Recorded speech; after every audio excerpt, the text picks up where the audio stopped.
an emotional episode 3 of season 2 of The Pit, and more coming up on the post credits as we break it down.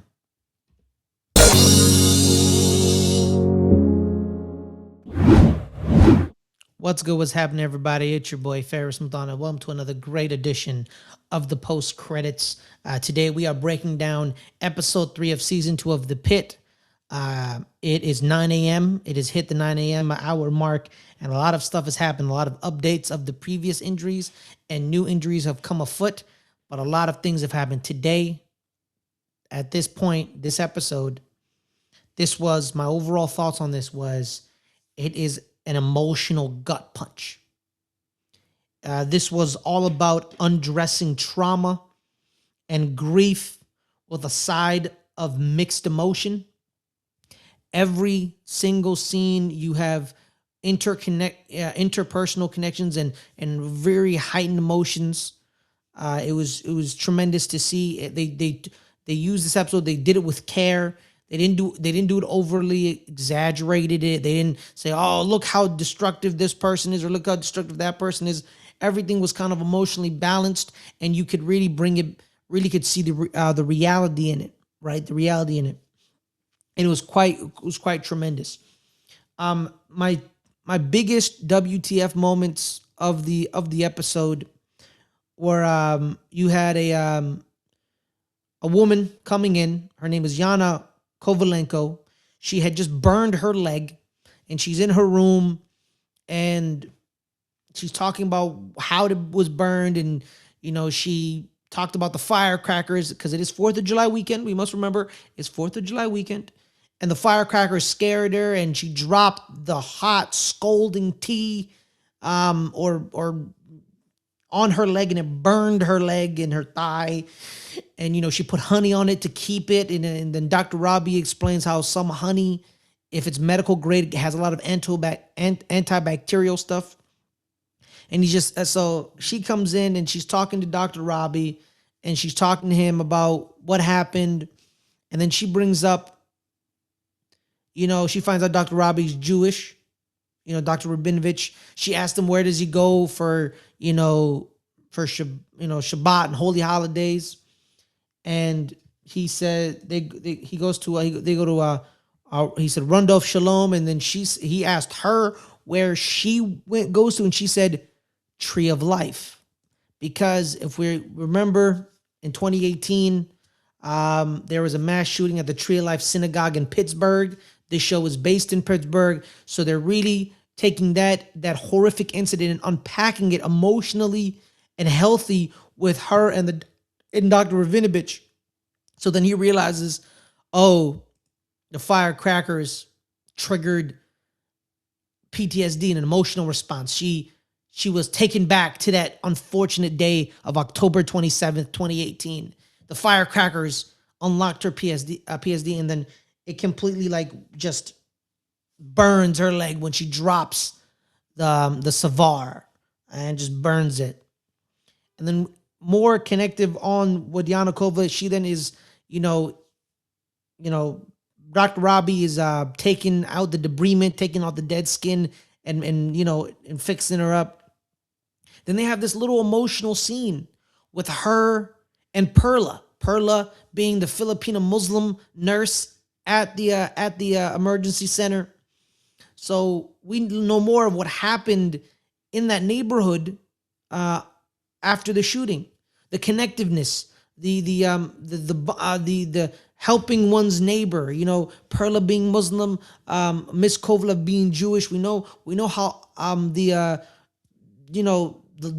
stories, the issues they go. It's some may say it's biblical. You know what I mean? So we see the emotional connection. We see that we're one, we're a community. What happened in that community in Pittsburgh specifically, we unpack it. We unpack Ms. Kovalev's PSD, her grief, her trauma. Did she ever really get, therapy and unpacking that? We don't know. This could be a step forward because she, like we said, this is a full day. So she's probably still there in hour 10. We will find out. We'll find out a lot. So we'll see how it evolves later on. If they let her loose, if she gets some, if they bring in the therapist, sometimes they do that to unpack trauma for and grief for some folks. So that was a wonderful scene, and it was a really tremendous scene of emotional character and seeing the humanity in one another, and just seeing the connective tissue. Another scene is the Williamses, especially Mr. Mark Williams. Dr. McKay, she has to tell Mr. Williams that he has a tumor in his brain, a mass that's pressing up against his brain, and he's kind of like in shock about it, and he's kind of scared, and she's describing to him about like what we're gonna do. We're gonna we're gonna give you some medicine to reduce the swelling, and then we're gonna have to find out what it is by doing a brain biopsy. So when you hear brain biopsy, you kind of a little scared. He's a little scared. I'm a little scared for him, because he's like, wait, you're gonna cut into my head? You're gonna cut my head? But this is like, no, we're not gonna cut your head. It's a needle. It's a dull needle. It's a hole. Then we get a piece of the brain. We come out, and then we do the test. And then most people, they go home the next day. So you kind of relieved for him, but you're he's scared, and you're scared for him. So we'll see all about that, how it is. And then we move on more to the Williamses. They end up calling his ex-wife, who was still the emergency contact on his medical sheet, and she's like, "Oh my God, why'd you call me?" And then she gets told what's going on with Mr. Williams, and she's Mrs. Williams, but Mrs. Lambden now. She's telling, Dr. McKay's telling her, this is what we found. He said, oh, the hole is as small as a dime or smaller, so it's gonna be all right. And then a lot of emotions right now. It's hers mixed emotion, right? Because it's her ex-husband. You find a tumor in his brain, or a mass, and she has a lot of mixed emotions. Like I said, man, in my overall thoughts, it's a lot of mixed emotions, a lot of grief, a lot of trauma. Then Mrs. Williams talks to Dr. McKay at the end, where she's like, how long could this have been in his brain? And she's like, Dr. McKay's like, it could have been there for a long time. We don't know how long it's been there. And she's like, could this have been there towards the later ends of our marriage? Could this be the reason we got a divorce? Because his mood started to change. He started getting to fight with strangers. So she's like, the man that I fell in love with was changed by the mass in his brain. Could the man I fell in love with come back if they get rid of the mass? But remember, she's now remarried. So again, mixed emotions. Trauma of the endings of her first marriage. They're just unpacking it. She's emotionally distraught. She's kind of like in a daze. But then she snaps out of it and says, if he doesn't tell you to change the emergency contact, can you please leave me in as his emergency contact? So you see now she's now feeling some other feelings.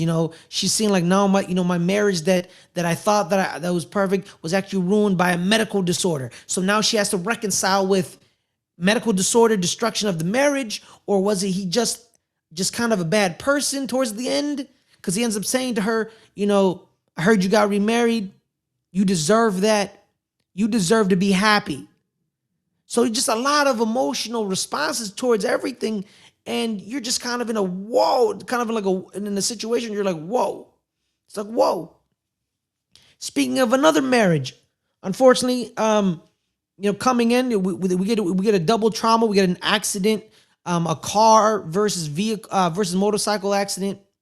The Yees, Mark Yee and his wife come in, and he's like, fully not moving, and they think it's paralysis. They think it's a spinal cord injury, possibly. Mrs. Yee's, completely distraught. She's like, oh my God, please don't let him die.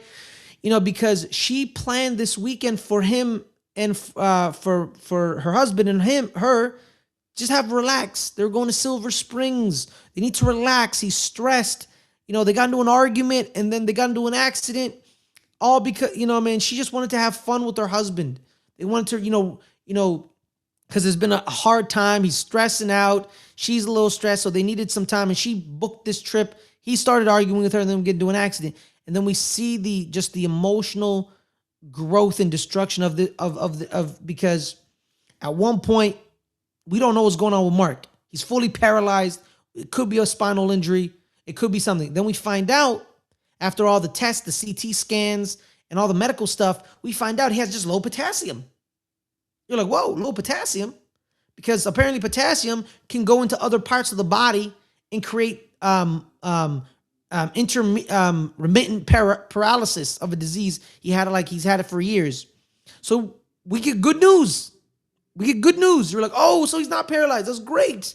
So at the moment we're euphoric. But you must not. But euphoria doesn't last for long because this is the pit. Then Mrs. Yi collapses. We're like, whoa, what happened to Mrs. Yi?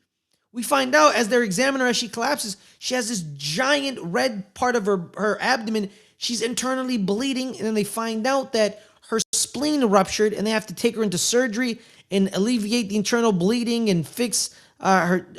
Fix her, either get rid of her spleen or fix her spleen. I'm not a doctor. I don't know what they do. And Dr. Garcia's angry, like, well, why didn't you guys find this out? What's going on?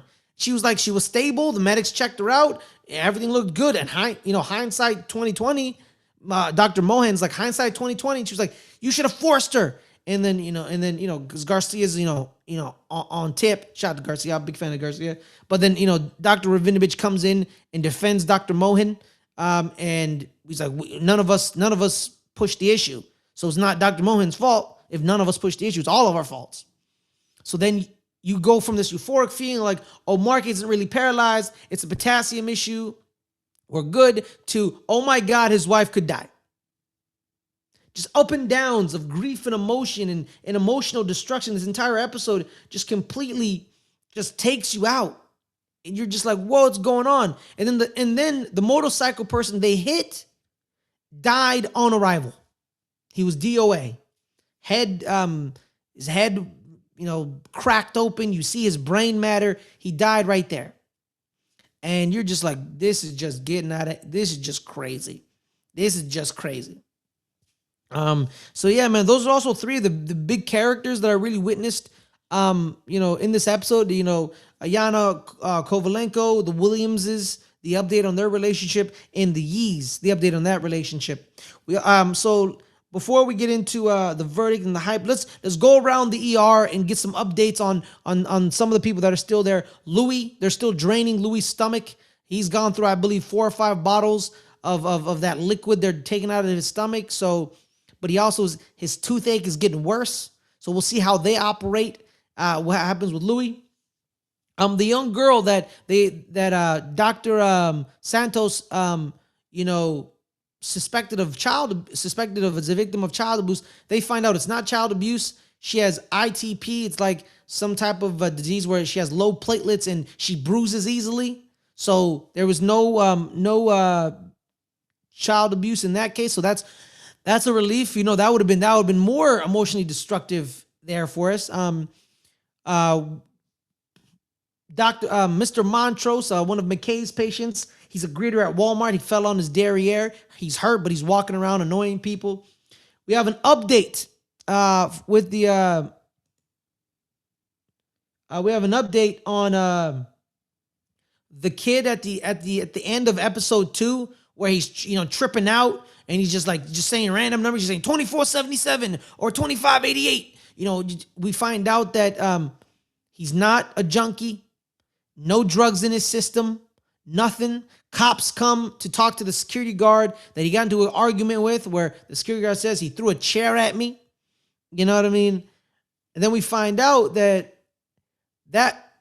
him tripping could be a result of the taser. So the cops are like, well, that changes everything, Mr. Trilandio. And then the security guard's like, oh, snap, I'm in trouble. Exactly, you are in trouble. So that's an update there. Other parts, I think that's pretty much it on the updates for around the ER, the updates from around the ER. So the verdict for this episode, a tremendous episode. 9 out of 10. I love this episode. Well, 10 out of 10 because the unpack, because that's the thing in this society is we don't know how to unpack grief and trauma and emotion very well. People don't know how to do that. Most human beings don't know how to do that. We're emotional creatures. Some of us do, some of us don't, but most of us don't. So seeing this episode where we're unpacking the grief and the PTSD of all these characters and the arguments and the emotions of the Williamses and the Yees and with the trauma of Miss Kovalenko, it was a tremendous display. It was a tremendous display. This episode ends on a massive development. Dana gets a phone call and she does not look happy. She said, "Is this a drill? Are you joking?" And you're like, "Whoa, what's going on? What's going on? Is this a drill? Is she joking? What does she mean?"